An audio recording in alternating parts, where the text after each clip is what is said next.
Again, if it's something that's important to him and he likes it and it looks good, it's not taking anything from me. I can say and give him a compliment and say, good job, that was a good buy, looks beautiful. But it did start to make me wonder over the years, because he would do this over the years. It made me feel as though it was his space and I was just in there. It wasn't our space, but he would be sure when we would speak about the home, he would always say, this is our space, baby. This is our place. And I would say often to him, like, this is not our place. This is your place. And, it's beautiful and I love being here, but it's your place. I'm not on the mortgage. I'm not on the title. Obviously, like, this is your space. All of the furniture in here is yours. Everything has been decorated based on how you want it to be decorated. And I would like for it to be our space, but I'd rather just, like, when we move next, for it to be our space and for us to do these things together. Because, I don't want to rock the boat too much. So I would have those conversations and he would always assure me that it was our space.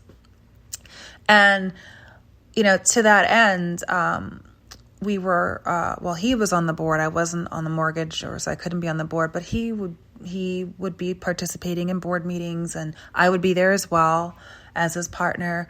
And then once he became an officer of the condo association board, he was too busy to do the work and he made me his proxy. So I was now doing work as a board member and taking on special projects. And I used to be a board member in my past life back at home. So this was fine for me, but it was just like, piling on responsibility and not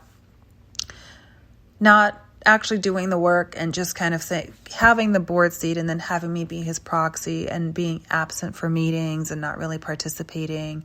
So I guess that's where this is our house came into it. I didn't complain, but I did notice that I was doing a lot of grunt work. And so that was kind of how it was living with him. I spent a lot of time in the house.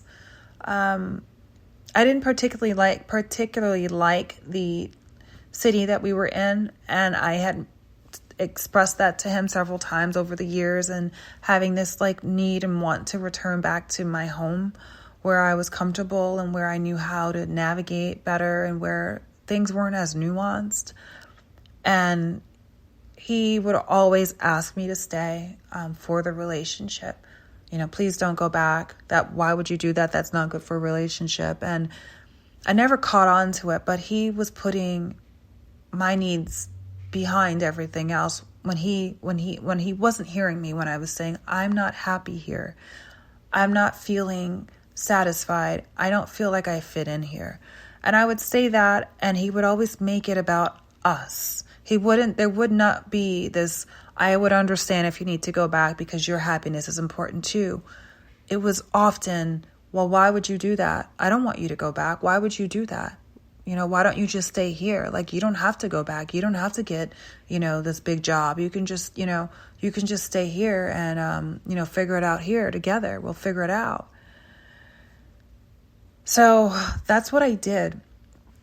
And because I was so dissatisfied with where I was geographically, I made the home my special place. It was filled with light. It was beautiful. It was well decorated, and we had outdoor space so I could get fresh air and not really have to do much. I knew how to navigate the neighborhood and run my errands, and I don't drive, so everything I needed to accomplish, I could accomplish by walking or taking public transportation or a ride share. It was that type of place, and I really enjoyed that. So I was feeling pretty much at ease in my own little micro geography and like ecosystem. So I spent a lot of time at home. I worked upstairs, which is where our home office was, and then I didn't really watch a lot of TV or anything, but when I did, it would probably be when he was around, and that would be our way to like decompress in the evenings. That would be our time to like cuddle and kind of like fall asleep on each other and then go to bed. But at some point he would say stuff like, you're always here.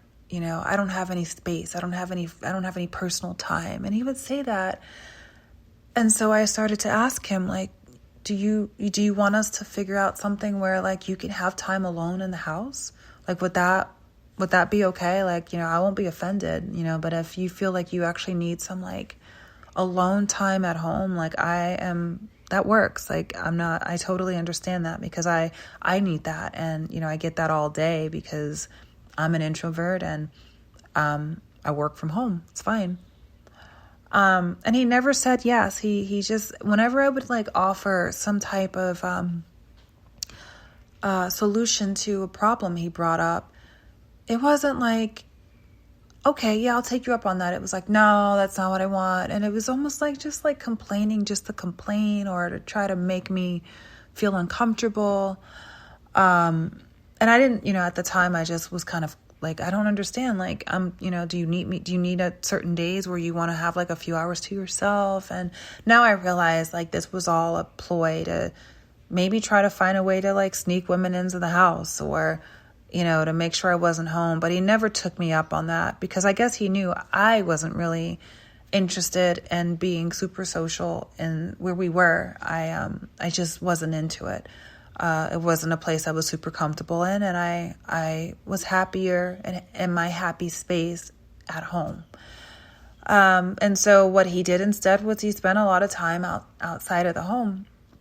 But he would, just occasionally just remind me that, like, oh, you're always here, and I don't feel like I have my space. And it would just make me feel odd, along with the comments about my 3 tables and, just any little way to make me feel a little bit uncomfortable. And I attributed that to his moodiness and just his general, his affect was just not very happy. But now that this has happened, I see that he can turn on that happiness, and he can do the laugh, and he can smile with his eyes, which I used to think he did all the time. When he needs to bring that energy to people. But with me, he was bringing this negativity to the home. He was bringing this, like, dissatisfaction, this, like, there wasn't happiness, there wasn't joy. It was just, he was just there. And at some point, when we were getting into this pattern of his coming home, and, I'd cook, and I'd always greet him and welcome him back. Hey, baby, how's everything? How was your day? He'd kind of sit on the sofa and put on the TV. And there would be times where I would feel his energy would be so dark or not warm that we had 2 sofas and a chair in the living room. And if he would be on one of the sofas, if I felt that energy, I would sit on another one just to give him space, or I would even go upstairs and work for a little bit, or just get out of his way, because I just felt like he didn't want me around sometimes. And I would be sensitive to that. I wouldn't lash out at him. I would just kind of make myself kind of fall back into the background. And what I would notice was when I would do that, 10, 15 minutes later, he'd always say, babe, what are you doing? What are you doing up there? And I'd be like, oh, I'm just, working on some stuff. He's like, come down, come cuddle. So he would give me this energy of, I don't want to be around you. And when I would respond to it in a non-confrontational way and just kind of go upstairs and give space or something, he would ask me to come back and to be in his space. And he'd say, come here, come cuddle. And I'd go lie on him. And that was like my favorite thing to do, just to be close to him. And then he would, eventually fall asleep. And the closer we got to our marriage, I was noticing that he was doing that a lot.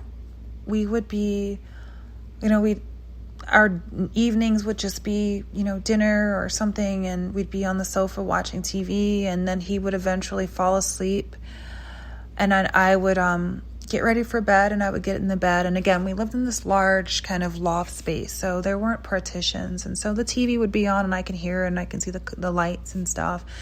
And then I'd eventually get up and kind of wake him up and say, babe, come to bed. You're ready to go to sleep? And sometimes he'd be grouchy and be like, oh, I'm okay. Yeah, I'll be there in a second.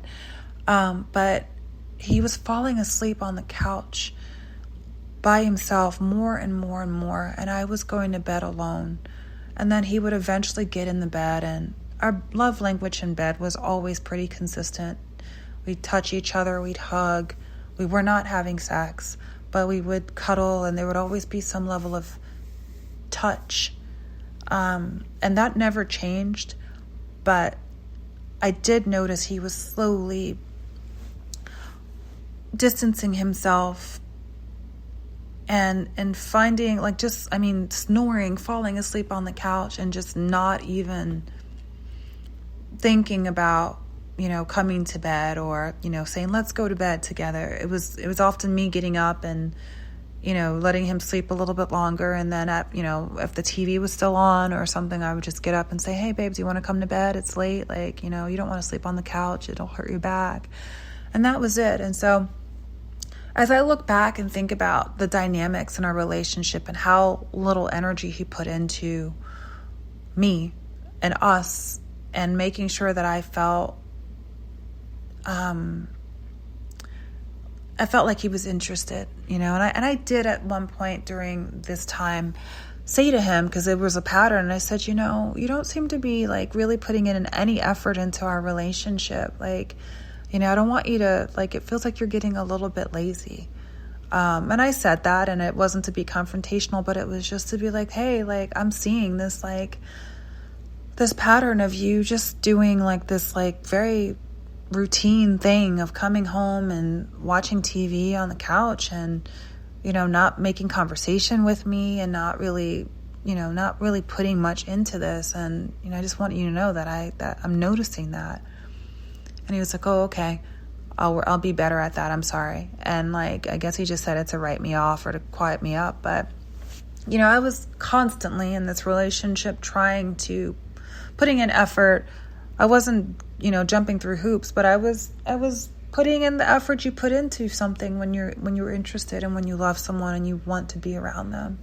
And then he was slowly pulling that away. And then also finding subtle ways to make me feel as if I was some type of space burden or drain. So it was tough, and this was before I was aware that there were affairs and other things. It's slight things that would sometimes just make me feel a little bit that doesn't make me feel good. And so I'm just sharing this so that you can kind of see how this came to be, how slowly affection and attention was pulled away. And it was so very subtle. I mean, it started with the mood changes and gradually shifted over to sex and intimacy, then time at home, then the quality of the time at home. All these things now, I can look back and say, wow, I was so content with not having what I thought was an argumentative or explosive relationship, where I was with someone who would never call me a name or ever put his hands on me, or that I was not able to see the signs of neglect.